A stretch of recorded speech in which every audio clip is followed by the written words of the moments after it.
ગીર સોમનાથના ઉટવાડા ગામની શાળામાં ભયના ઓથાર નીચે બાળકો ભણવા મજબૂર થયા છે। બાળકો કઈ રીતે ભણી રહ્યા છે તે જુઓ।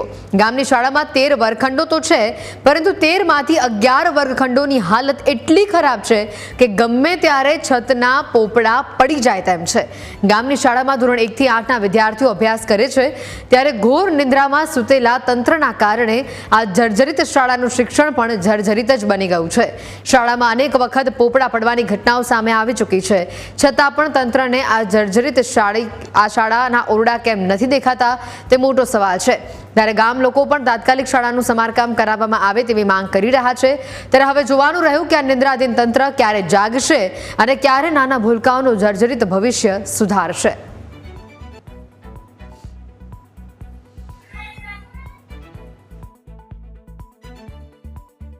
રજૂઆત તો અમારા જે આચાર્ય છે એને અનેક વાર રજૂઆત કરે છે અને આને ડિમોલેશન માટેની લીગલ પ્રોસિજર સંપૂર્ણ કરી અને 4 મહિના થઈ ગયા, પણ જે એના નાયબ કાર્યપાલક ઇજનેર જે તે વિસ્તારના લાગુ પડે આમાં એ આજ દિવસ સુધી જોવા આવેલ નથી કે અહીંયા કઈ કાર્યવાહી કરેલ નથી।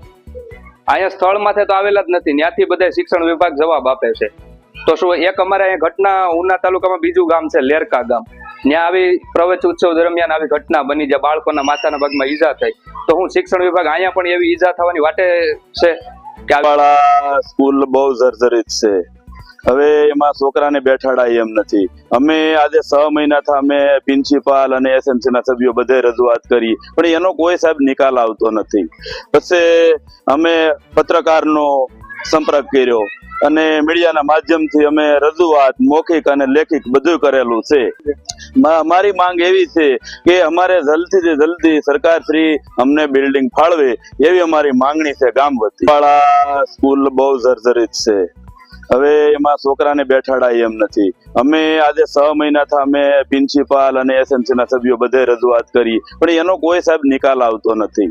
પછી અમે પત્રકારનો સંપર્ક કર્યો અને મીડિયાના માધ્યમથી અમે રજૂઆત મૌખિક અને લેખિત બધું કરેલું છે।